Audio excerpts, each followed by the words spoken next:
In today's video, I will show you 8 ways on how to show your proof of funds when you want to travel for your student permit. So if you are interested in what I'm about to say, please like, subscribe, share, and don't go anywhere. You know, in 2024, a lot of changes was made by the IRCC as regards proof of funds or cost of living expenses when you're traveling to Canada.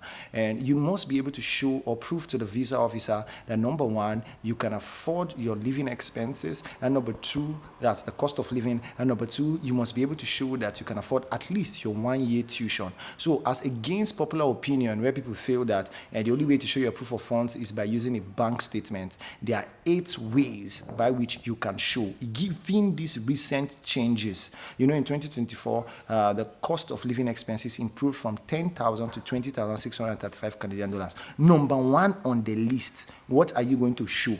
How can you prove that you can cover your living expenses and your tuition as an aspiring or a potential student who is seeking a Canadian study permit? Number one, a proof of a Canadian bank account in the applicant's name if you have transferred the money to Canada. So you can be in Africa, you know, there are a lot of falsification of bank statements, especially Nigerian, Ghanaian bank statements. So what you should do is, if you can be able to transfer that money to Canada, then you stand a very high chance, 90% chance of securing your study permit. Number two, a guaranteed investment certificate called GIC from a participating Canadian financial institution. I'll be writing, you can look at your screen, you see it, I'm writing it, so you can pause and watch again.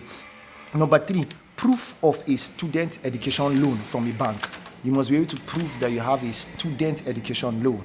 Number four, the applicant's bank statement, which is the normal one we know for 4 months. No longer, you don't have to show 6 months. If you have 4 months, we are good to go. Number five, a bank draft that can be converted to Canadian dollars. Then number six, proof that the applicant has already paid tuition and housing fees. So if you have paid your tuition and your housing fees, you don't need to show a bank statement again. You can just show that you have paid your tuition and your housing fees. That shows that will do. Number seven, a letter from the person or school giving the applicant money for their living expenses. There are some schools that maybe are on sponsorship from the school. So if there's a letter from them, it's going to serve. Then proof of funding from within Canada.